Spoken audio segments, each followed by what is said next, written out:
दिवसभर सगळं routine follow होतोय. हर्बल टी घेतला जातोय, ग्रीन टी घेतला जातोय, ब्लॅक कॉफी घेतली जाते, हेल्दी स्नॅक घेतले जाते, हेल्दी ब्रेकफास्ट घेतला जातोय, जेवण व्यवस्थित जेवलं जातंय. पण अशी काय चूक होती, की ज्याच्यामुळे वजन कमी होत नाहीये? असे तुमचे मला प्रश्न येत असतात. आता मी मंडळी तुम्हाला एक गोष्ट सांगते, आपली एक चूक सुद्धा आपल्याला खूप महागात पडते. फॉर एक्झाम्पल, आपण जर 45 मिनिट वॉक करून आलो, नॉर्मली 2 तास वॉक केल्यानंतर माझे 400 ते 450 कॅलरीज जळतात. तुम्हाला 45 मिनिट वॉक करायला लागतो, पण मी स्वतः 2 तास वॉक करते. ज्याला जमत नाही त्याच्यासाठी 45 मिनिट. 2 तास वॉक केल्यानंतर माझ्या जवळ-जवळ 450 कॅलरीज जळतात. मग जर पाऊण तास वॉक केलं तर नॉर्मली 200 कॅलरीज जळत असतील. 200 कॅलरीज जाळून आल्यानंतर आपण 200 कॅलरीज जळाल्यानंतर घरी येऊन जर आपण 4 चमचे, 2 चमचे साखर घातलेला जर चहा पिला किंवा वडापाव खाल्ला किंवा एखादी अनहेल्दी गोष्ट खाल्ली किंवा मैद्याची गोष्ट खाल्ली, तर आपण चाललेल्याचा फायदा झाला का? नाही ना. कारण काही उपयोग झाला नाही. सेम सेम झालं. हे जळलं आणि हे म्हणजे नाही का अ, अ, ह्यानं कॅलरीज वाढल्या आणि इकडून बर्न झाले. सेम टू सेम म्हणजे वजनामध्ये काही फरकच पडणार नाही. त्याऐवजी तुम्ही काय करू शकता, तुम्हाला आवडतंय ना, खायचंय ना, तुम्हाला 2 पाव खायचे, तुम्हाला 4 पाव खायचे, तुम्हाला 4 वडापाव खायचे. त्या 4 वडापावमध्ये किती कॅलरीज आहेत, तेवढे कॅलरीज तुमच्या दिवसभरामध्ये बर्न झाल्या पाहिजेत. म्हणजे ह्या गोष्टी मॅनेज करता आल्या पाहिजेत, बरोबर? त्याच गोष्टी मी आज तुम्हाला सांगणार आहे. ह्या गोष्टी माझ्या अनुभवाच्या असतात. तुम्हाला मी माझ्या अनुभवाचेच बोल बोलत असते. तर रात्रीच्या अशा आपल्याकडून काही चुका होतात, ज्यामुळे आपला वेट लॉस होत नाही. तेच मी तुम्हाला आजच्या व्हिडिओमध्ये सांगणार. त्याआधी नमस्कार मंडळी, मी भाग्यश्री स्वागत करते तुमचं आपल्या युट्यूब चॅनलवर. जर तुम्ही मॉम्स किचन जॉयवर, म्हणजे बोलायला आज गडबड होती जरा, म्हणजे तो दात दुखायला लागले. तर तुम्ही जर मॉम्स किचन जॉयवर जर नवीन असाल आणि तुम्हाला मी खूप वेळा सांगितले, तुम्ही ॲपल सायडर व्हिनेगरचं मला विचारत असता. जेव्हापासून मी ॲपल सायडर व्हिनेगर घेतलं का डिलिव्हरीपासून, मला हे एक्झॅक्ट सांगता येत नाही, पण माझ्या दातांना त्रास होतो. त्यामुळे मी स्वतः ॲपल सायडर व्हिनेगर घेत नाही. मला बोलताना दातांना त्रास होतो. गोड गोष्ट दिसल्यानंतर दातांना त्रास होतो. आंबट गोष्ट दिसल्यानंतर दातांना ह्याच्यात मी काहीच करू शकत नाही. मी खूप टूथपेस्ट वगैरे वापरून बघितले, पण नाही, ते सळसळतातच. तर मला पूर्ण व्हिडिओ बघा. व्हिडिओ आवडला तर मॉम्स किचन जॉयला नक्की सबस्क्राईब करा. तर सगळ्यात महत्त्वाची गोष्ट, रात्रीचं जेवण. रात्रीचं जेवण ठीक आहे, आपण आपलं रात्रीचं जेवण सगळ्यांचं नॉर्मली 100% घरातलं किंवा 99% घरातलं रात्रीचं जेवण तरी ॲटलीस्ट सगळ्या फॅमिली बरोबरच असतं. त्यावेळेला सगळे लोक खायला म्हणजे आपल्याकडे बसतात. त्यामुळं आपण एकट्यानं जेवणं जमत नाही आपल्याला आणि आपण तसं जेवत नाही. आपल्याला ते शोभतही नाही आणि आपल्याला कुणी जरी जेव म्हणलं तरी आपल्याला एकट्याला जेवण जात नाही. पण संध्याकाळची जेवण जर सगळ्यांनाच गावाकडच्या लोकांसारखं संध्याकाळचं जेवण शहरातल्या लोकांनी ॲटलीस्ट 9च्या आत करायचं असतं, 7च्या आत. सूर्य मावळायच्या आधी करायचं असतं. कारण नंतर पचनसंस्था आपली स्लो होतं, डायजेशन स्लो होतं. पण ॲटलीस्ट ज्याला जमतंय त्यानं 7च्या आत, पण ज्याला खरंच जमत नाही. मी स्वतः नाही 7 वाजता जेवते. आम्ही 8:30-9 वाजता जेवतो. आता माझं सगळं असतं ते मी स्वतःचं सांगते. त्यामुळे तुम्ही असं समजू नका की तुम्ही पण 9 वाजता जेवलं पाहिजे. नाही, तुम्हाला जमत असेल तुम्ही जेवढं लवकर जेवता येईल तेवढं जेवा. सगळ्यात महत्त्वाची गोष्ट. आता तुम्ही म्हणाल, "तू 8:30ला जेवतेस म्हटल्यावर तुझं कसं वजन कमी झालं?"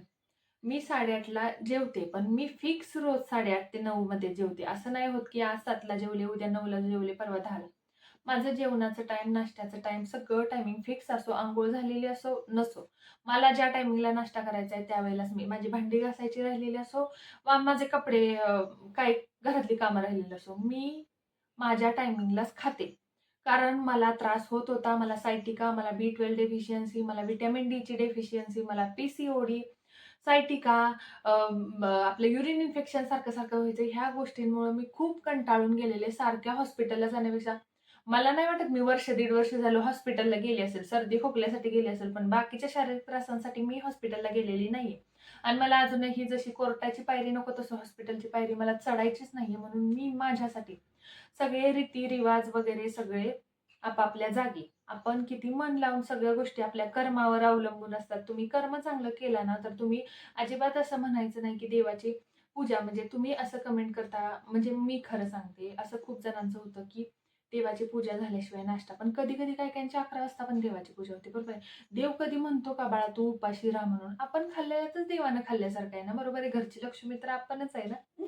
त्यामुळं असं कधीही समजायचं नाही. सगळं येऊन जे असतं ते आपल्या कर्मावर असतं. आत्ताचं जे जेन झी जनरेशन बघताय ना कसं वागतंय, हे बघून ना म्हणजे ऐकूनच मला असा स्ट्रेस आल्यासारखं होतंय, की कशी ही लोक आहेत ना, बरोबर आहे का नाही? जाऊ दे, विषय भरकटतोय. तर मला एवढंच सांगायचं की टाईम आपला फिक्स करायचा आहे. संध्याकाळचा असो, दुपारचा. दुसरी गोष्ट म्हणजे संध्याकाळचं अन्न जड अजिबात नाही पाहिजे. आता खूप जणांना वाटतं जड अन्न म्हणजे छोले खायचे नाहीत, जड अन्न म्हणजे चणा खायचा नाही, जड अन्न म्हणजे काय असतं माहिती आहे का?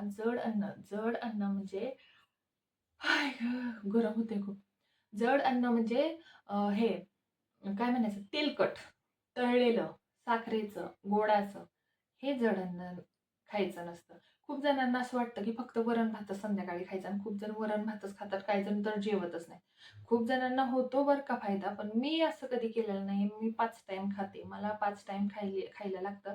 सकाळी उठल्या-उठल्या थोडंसं आपलं बदाम वगैरे, नंतर नाश्ता, नंतर दुपारचं जेवण, नंतर 5-5:30 वाजता काहीतरी हलकंसं नसतं स्नॅक, पण चांगलं पोट भरेपर्यंत स्नॅक, संध्याकाळचं पोट भरेपर्यंत जेवण.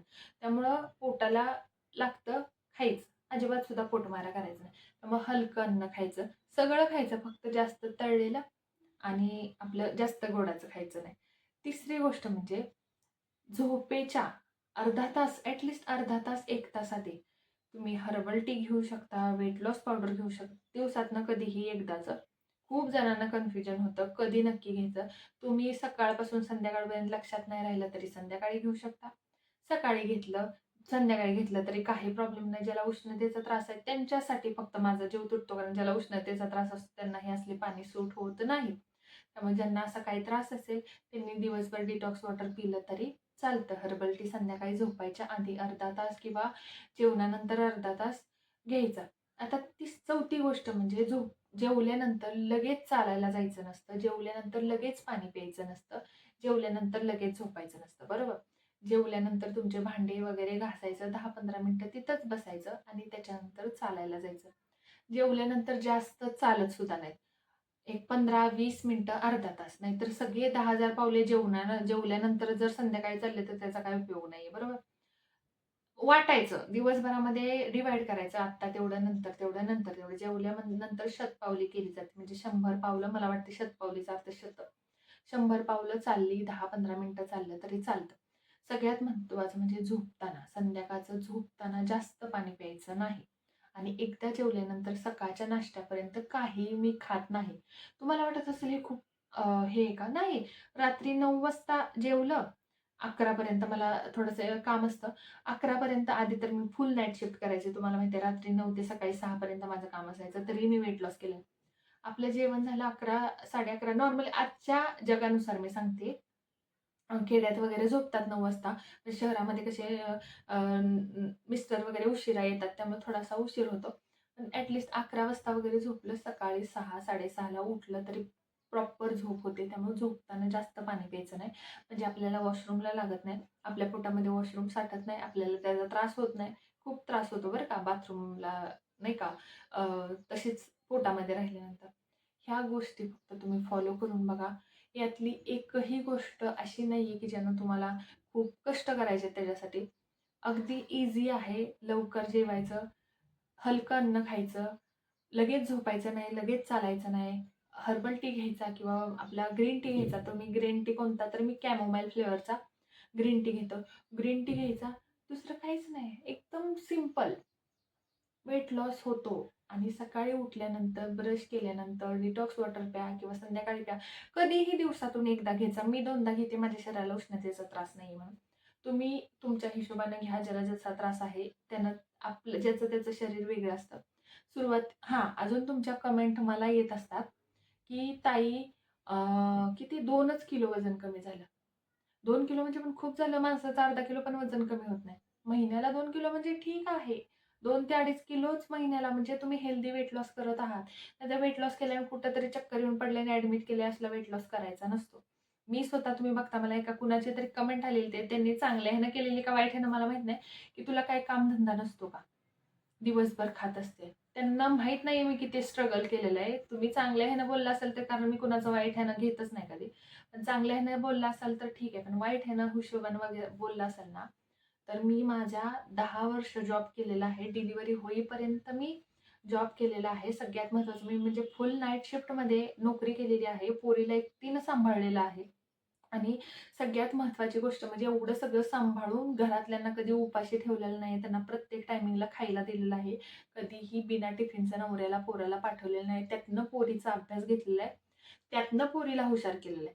त्यामुळं असं तुम्ही समजत जाऊ नका. ते माझं काम आहे दाखवणं मी काय खाते. ते मी फक्त तेवढं दाखवते. त्यामुळं तुम्ही अशा ज्याला वाईट कमेंट करायची असते ना, त्याला मॉम्स किचन जॉयवर एंट्री नाहीये. कारण की मी कुणाला वाईट बोलत नाही. मला कोणी वाईट बोललेलं मला चालत नाही. ओके.